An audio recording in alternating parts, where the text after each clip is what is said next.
Hi friends. போன எபிசோடில் காலவ முனிவரும் மாதவியும் வனத்தில் தங்கி ஓய்வு எடுத்துகிட்டு இருக்காங்க. அப்போ திடீர்னு ஒரு உரத்த குரல் அசரீரியாக ஒலிக்குது. அது அப்படின்னு பார்த்தோம். வாங்க இன்றைக்கி கதைக்குள்ளே போகலாம்.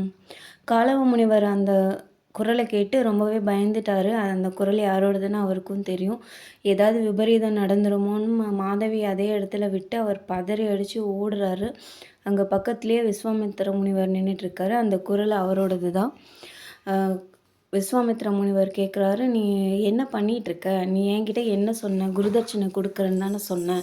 இங்கே வந்து அந்த பொண்ணு கூட நீ என்ன பண்ணிகிட்ருக்க? ஒரு பொண்ணு இருந்தால், பக்கத்தில் ஒரு பொண்ணு இருந்தால் உனக்கு எல்லாமே மறந்துடுமா?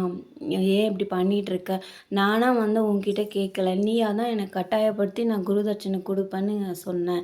அதனால தான் நான் கேட்டேன். நீ அதை நிறைவேற்றாமல் இங்கே என்ன பண்ணிகிட்ருக்கன்னு கடும் கோபத்தில் சொல்கிறாரு. காலவ முனிவர், என்னை மன்னிச்சிடுங்க குருவே, ஒரு பெண் ஆசையினால் நான் வந்து மயங்கிட்டேன். ஆனால் அதுக்கான முயற்சிகளை நாங்கள் எடுத்துகிட்டு தான் இருக்கோம். அதுக்கான பயணத்தில் தான் இப்போ இருக்கோம். கொஞ்சம் ஓய்வு எடுத்தோம் அப்படின்னு சொல்கிறாரு. அதெல்லாம் எனக்கு தெரியும். நீ முதல்ல வந்து குருதட்சணையை வந்து கொடுக்குற வழியை பாருன்னு சொல்கிறாரு. நானும் மாதவியும் மனசார விரும்புகிறோம். எங்களை வந்து பிரிச்சிடாதீங்க. உங்கள் குருதட்சணையை செலுத்திட்டு நாங்கள் திருமணம் பண்ணிவிட்டு சந்தோஷமாக வாழணும்னு ஆசைப்பட்றோன்னு சொல்கிறாரு. விஸ்வாமித்திர முனிவர் வந்து, நீ வந்து அதுக்கெல்லாம் ஆசைப்படாத. மாதவி உனக்கு கிடைக்கவே மாட்டா. அது இந்த ஜென்மத்தில் நடக்காது. அவள் அரசகுமாரி, நீ அந்தணன். அது கண்டிப்பாக அது சரி வராது அப்படின்னு சொல்கிறாரு. சரி, ஓகே, அதெல்லாம் பார்க்கலாம். நீ முதல்ல குருதட்சணையை செலுத்துகிற வழியை பாரு. நீ முதல்ல 3 மன்னர்கள்கிட்ட போய் அவளை கூட்டிகிட்டு போய் அவளை திருமணம் செஞ்சு அவங்களுக்கு குழந்த பிறந்ததும் ஆளுக்கு 200 குதிரைகள் வீதம் 600 குதிரைகள் உனக்கு கிடைக்கும். அதை என்கிட்ட கொண்டு வா அப்படின்னு சொல்கிறாரு. 600 குதிரைகளாம், பாக்கி 200 குதிரைகளுக்கு நான் எங்கே போவேன்னு காலவ முனிவர் கேட்குறாரு.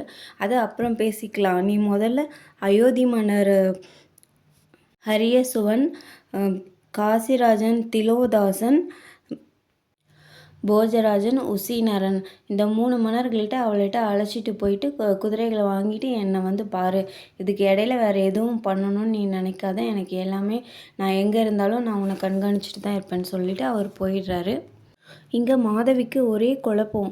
இவரையும் அந்த குரலை கேட்டு அப்படி பயந்துட்டு ஓடினார். உண்மையாக புரியலையேன்னு குழம்பிட்டு ரொம்ப நேரம் ஆகியும் காலவ முனிவர் வரவே இல்லை. சரி, அவர் வர பாடு இல்லை, நாமளே வந்து போய் பார்க்கலான்னு சொல்லிட்டு தேடி போகிறாங்க. அங்கே காலவ முனிவர் தூங்கிட்டு இருக்காரு. இவங்க போயிட்டு அவரை தட்டி எழுப்புறாங்க. அப்போ வந்து காலவ முனிவர் வந்து கோவத்தோட ரொம்ப எரிச்சலாம், நீ ஏன் என்னை வந்து தொட்ட? நீ அந்த பக்கம் போ. உன்னை குருதட்சணைக்காக தான் நான் கூட்டிகிட்டு போகிறேன். வேறு எந்த எண்ணமும் எனக்கு இல்லைன்னு சொல்லி இதாக சொல்கிறாரு.